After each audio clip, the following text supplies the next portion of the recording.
Finally, if Congress believes, as I do, that we are at war with ISIL,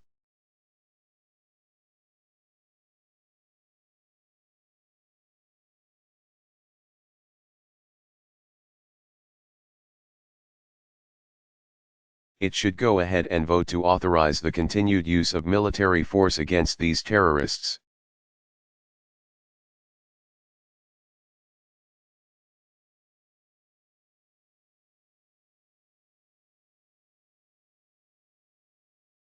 For over a year, I have ordered our military to take thousands of air strikes against ISIL targets.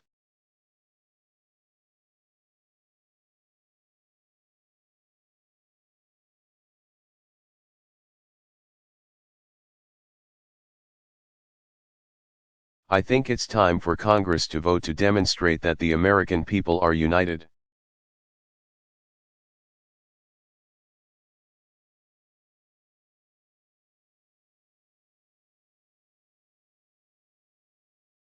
And committed to this fight.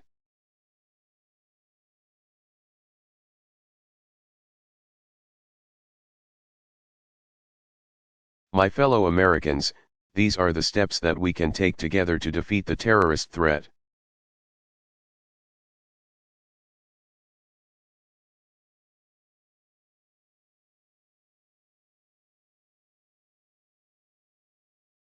Let me now say a word about what we should not do.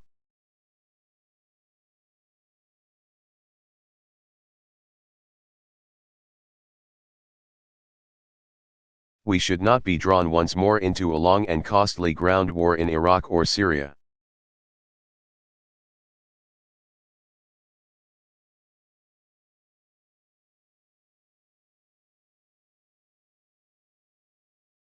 That's what groups like ISIL want. They know they can't defeat us on the battlefield.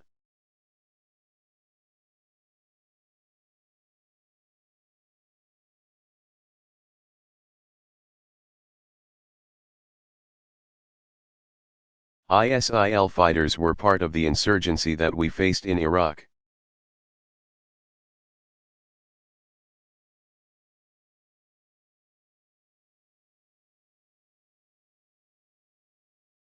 But they also know that if we occupy foreign lands, they can maintain insurgencies for years.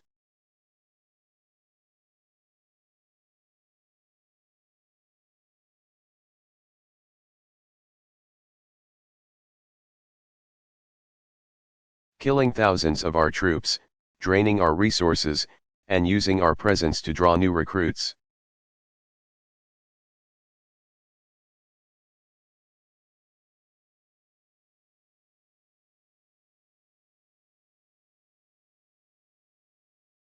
The strategy that we are using now, airstrikes, special forces, and working with local forces who are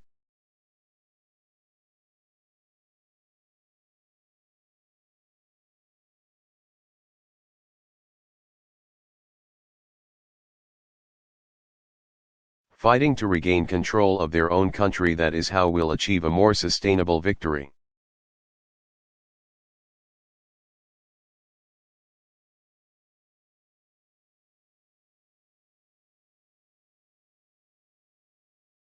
And it won't require us sending a new generation of Americans.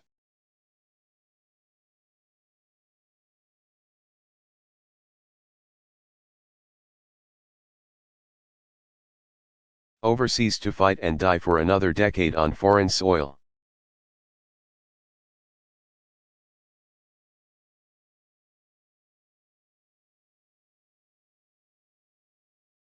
Here's what else we cannot do.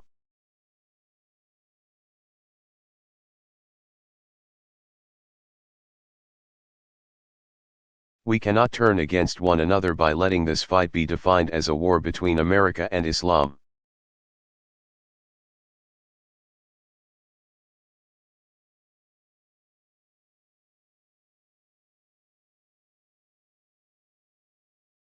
That, too, is what groups like ISIL want. ISIL does not speak for Islam. They are thugs and killers.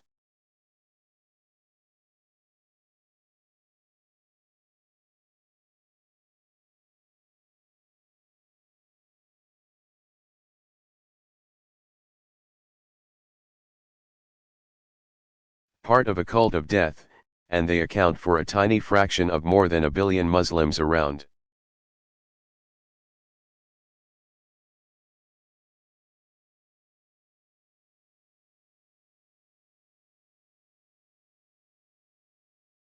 The world, including millions of patriotic Muslim Americans who reject their hateful ideology.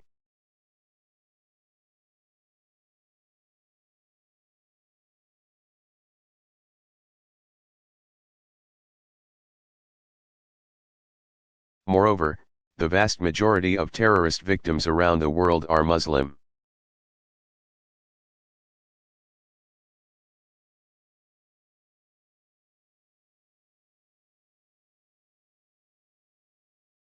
If we're to succeed in defeating terrorism, we must enlist Muslim communities as some of our strongest allies.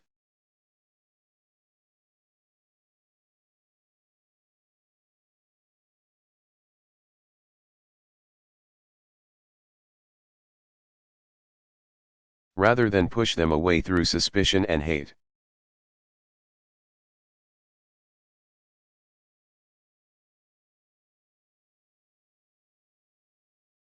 That does not mean denying the fact that an extremist ideology has spread within some Muslim communities.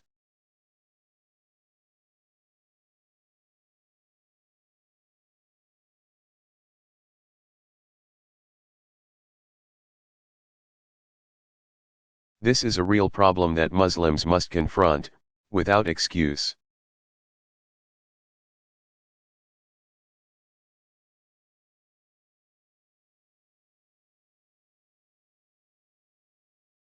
Muslim leaders here and around the globe have to continue working with us to decisively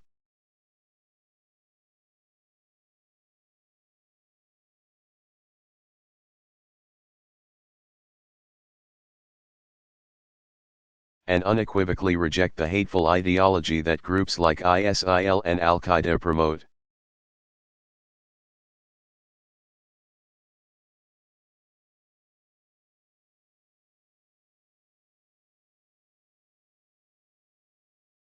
To speak out against not just acts of violence, but also those interpretations of Islam that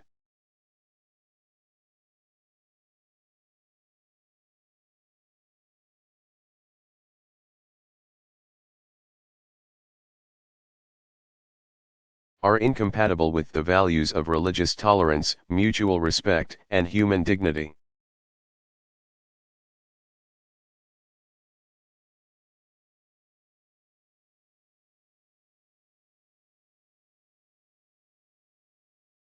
But just as it is the responsibility of Muslims around the world to root out misguided ideas that lead to radicalization,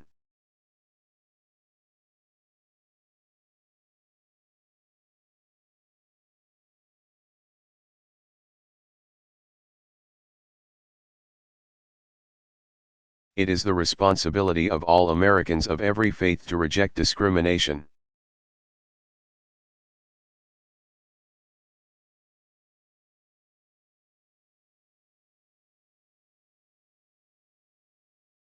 It is our responsibility to reject religious tests on who we admit into this country.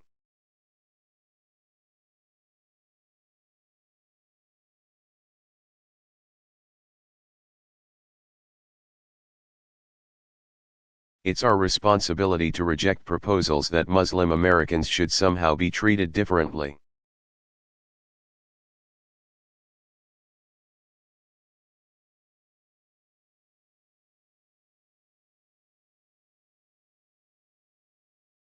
Because when we travel down that road, we lose.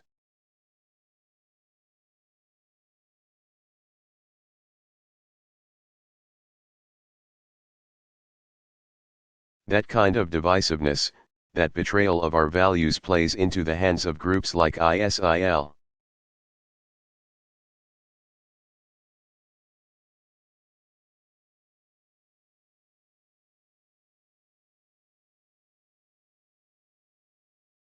Muslim Americans are our friends and our neighbors, our co-workers, our sports heroes and, yes,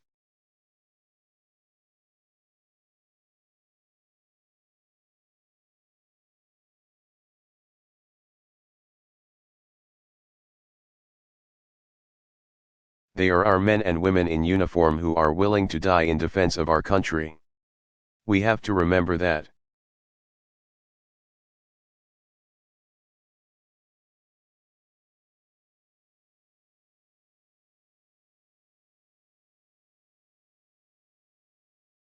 My fellow Americans, I am confident we will succeed in this mission because we are on the right side of history.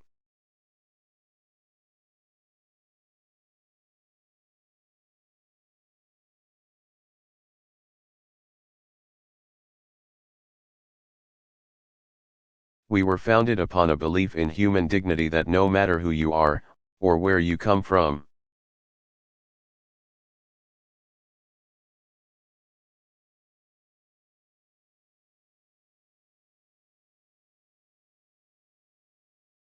or what you look like, or what religion you practice, you are equal in the eyes of God and equal in the eyes of the law.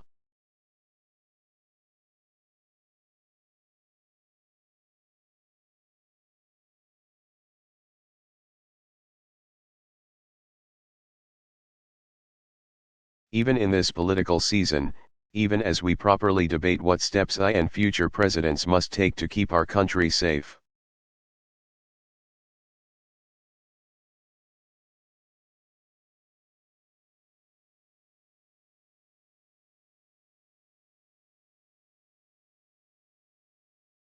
Let's make sure we never forget what makes us exceptional.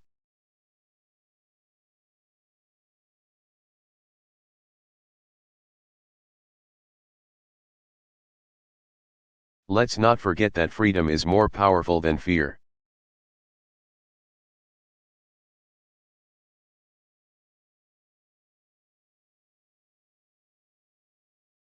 That we have always met challenges, whether war or depression, natural disasters, or terrorist attacks.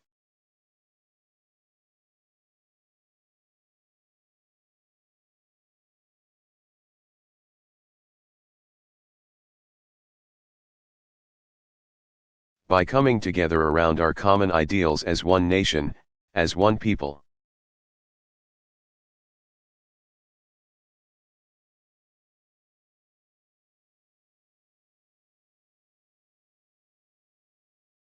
So long as we stay true to that tradition, I have no doubt America will prevail.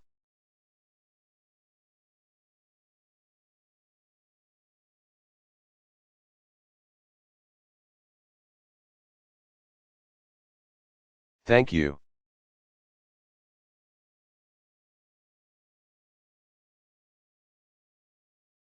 God bless you, and may God bless the United States of America.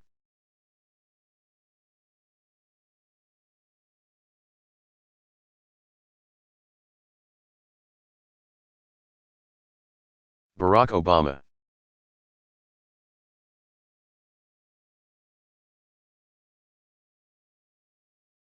Paris Climate Agreement Address.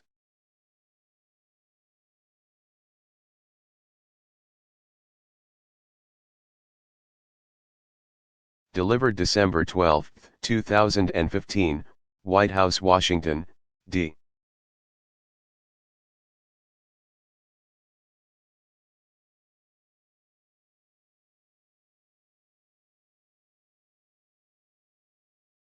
C.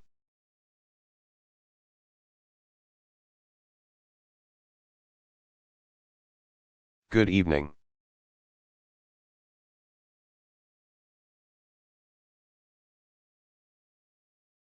In my first inaugural address, I committed this country to the tireless task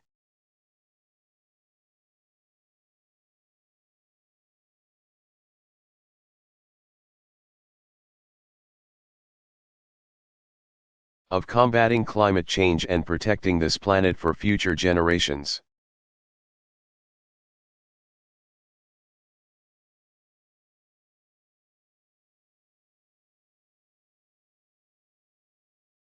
Two weeks ago, in Paris, I said before the world that we needed a strong global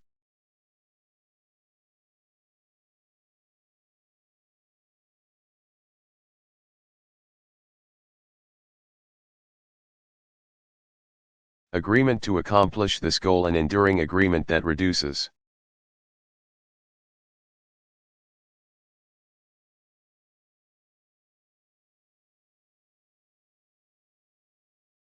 global carbon pollution and sets the world on a course to a low-carbon future.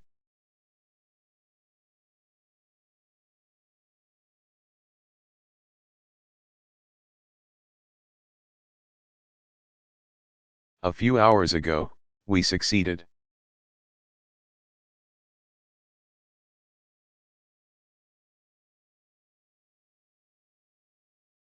We came together around the strong agreement the world needed.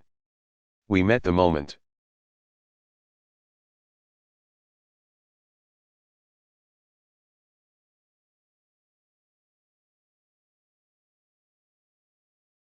I want to commend President Hollande and Secretary General Ban for their leadership and for hosting such a successful summit.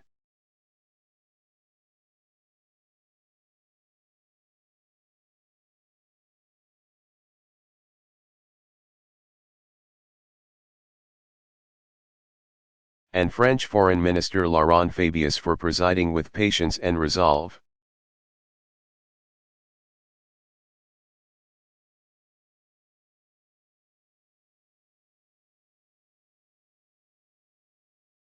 And I want to give a special thanks to Secretary John Kerry, my senior advisor Brian Dees.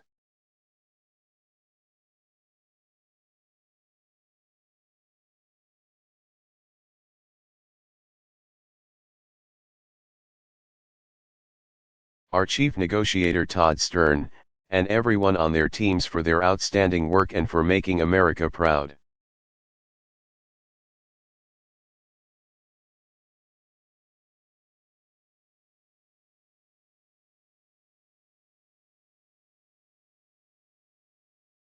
I also want to thank the people of nearly 200 nations large and small.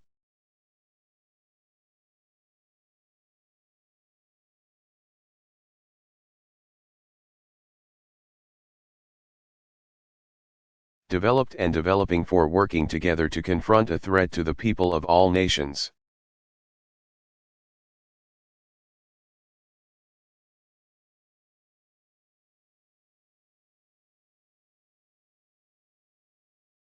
Together, we've shown what's possible when the world stands as one.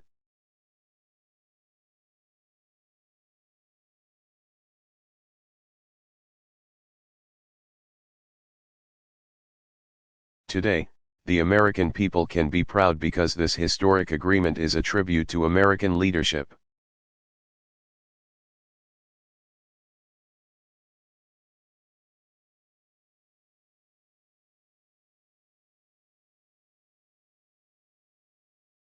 Over the past 7 years, we've transformed the United States into the global leader in fighting climate change.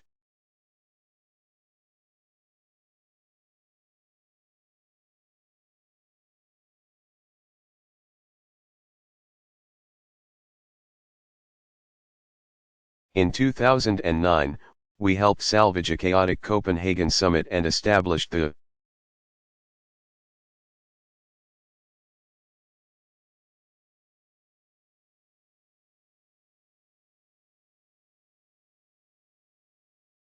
principle that all countries had a role to play in combating climate change.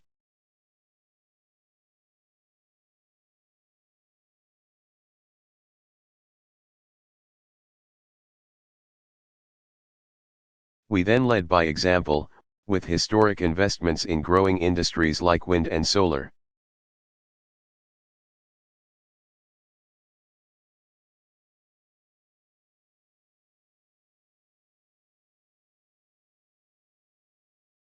Creating a new and steady stream of middle-class jobs.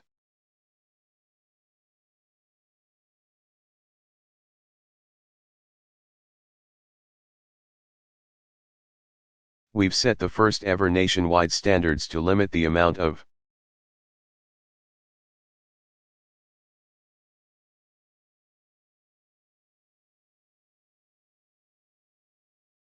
carbon pollution power plants can dump into the air our children breathe.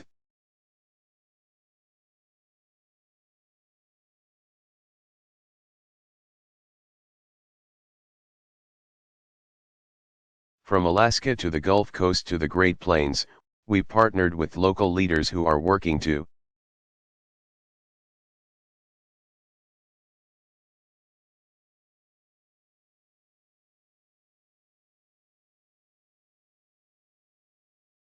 help their communities protect themselves from some of the most immediate impacts of a changing climate.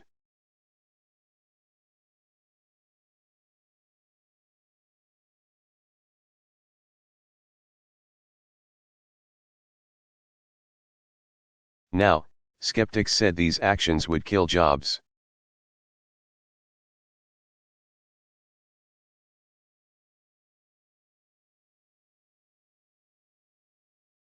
Instead, we've seen the longest streak of private sector job creation in our history.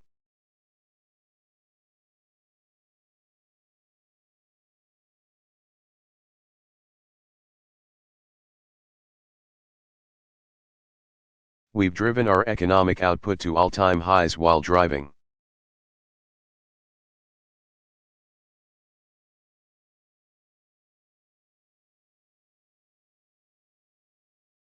Our carbon pollution down to its lowest level in nearly 2 decades.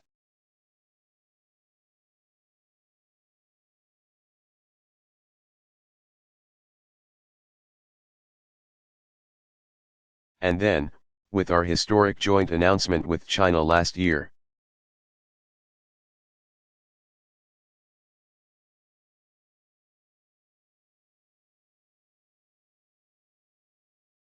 We showed it was possible to bridge the old divides between developed and developing nations that had stymied global progress for so long.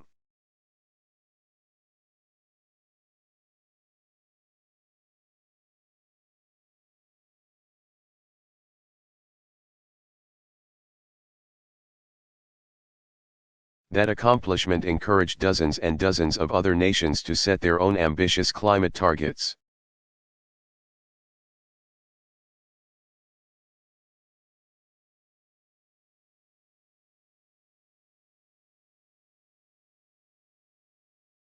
And that was the foundation for success in Paris.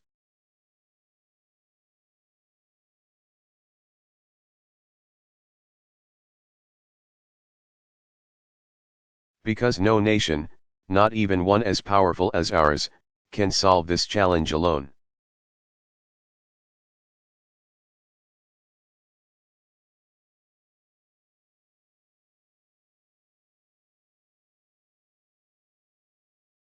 And no country, no matter how small, can sit on the sidelines. All of us had to solve it together.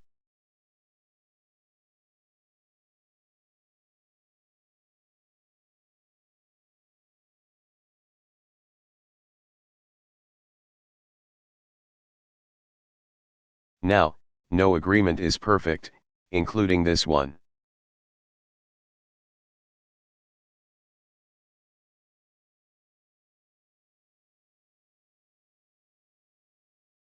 Negotiations that involve nearly 200 nations are always challenging.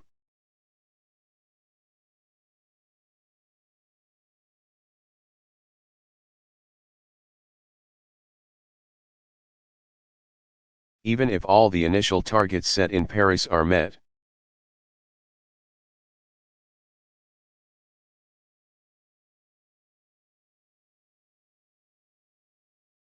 We'll only be part of the way there when it comes to reducing carbon from the atmosphere.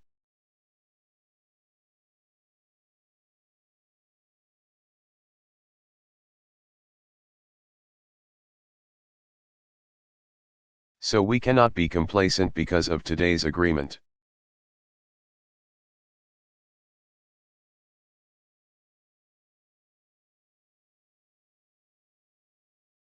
The problem is not solved because of this accord. But make no mistake.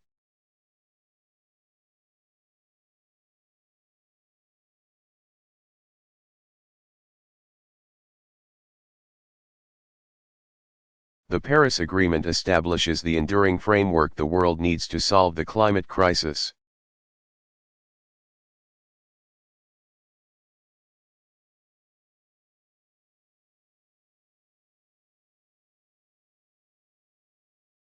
It creates the mechanism, the architecture, for us to continually tackle this problem in an effective way.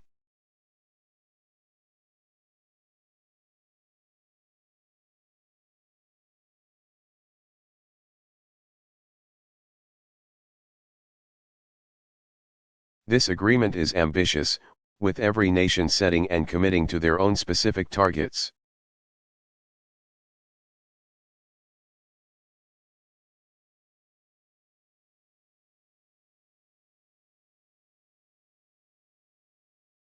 Even as we take into account differences among nations.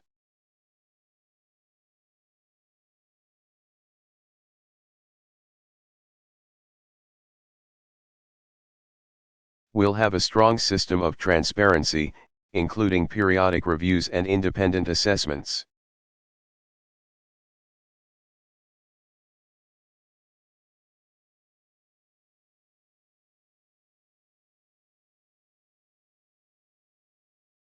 To help hold every country accountable for meeting its commitments.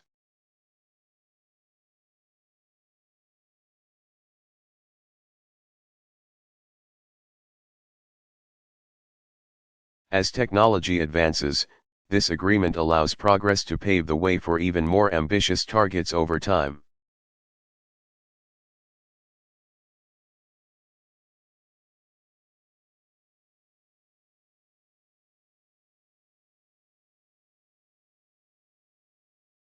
And we have secured a broader commitment to support the most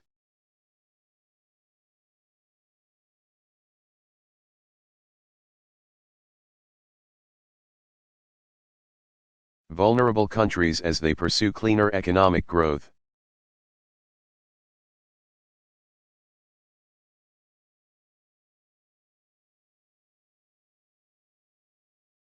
In short, this agreement will mean less of the carbon pollution that threatens our planet.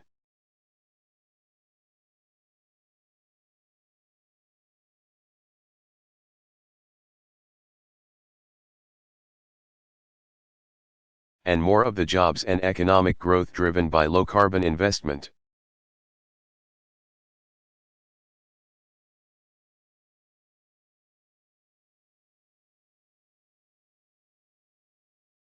Full implementation of this agreement will help delay or avoid some of the worst consequences of climate change.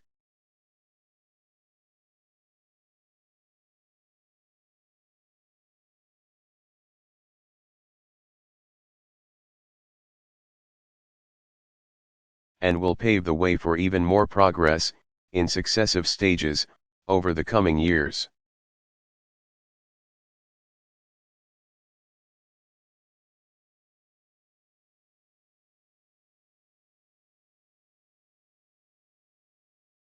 Moreover, this agreement sends a powerful signal that the world is firmly committed to a low-carbon future.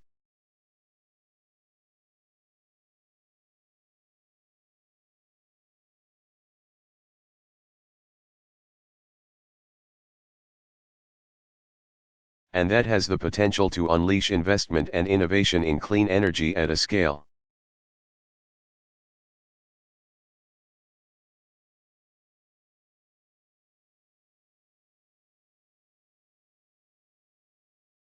we have never seen before.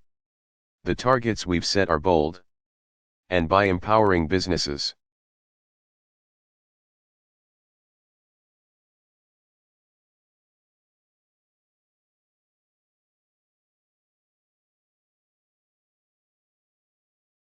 scientists, engineers, workers, and the private sector investors to work together.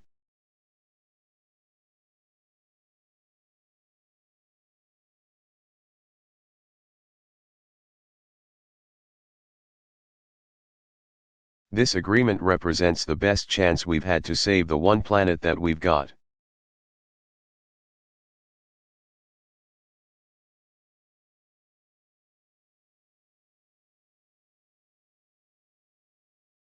So I believe this moment can be a turning point for the world.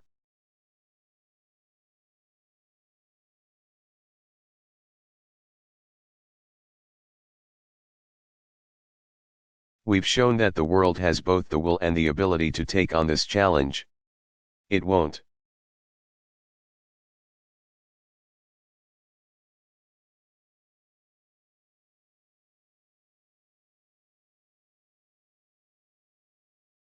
be easy. Progress won't always come quick. We cannot be complacent. while our generation will see.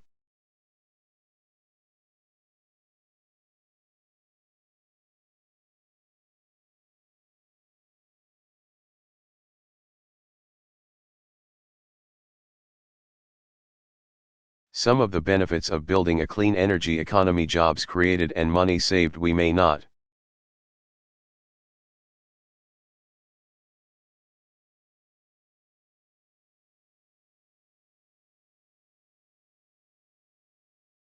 live to see the full realization of our achievement. But that's okay. What matters is that today,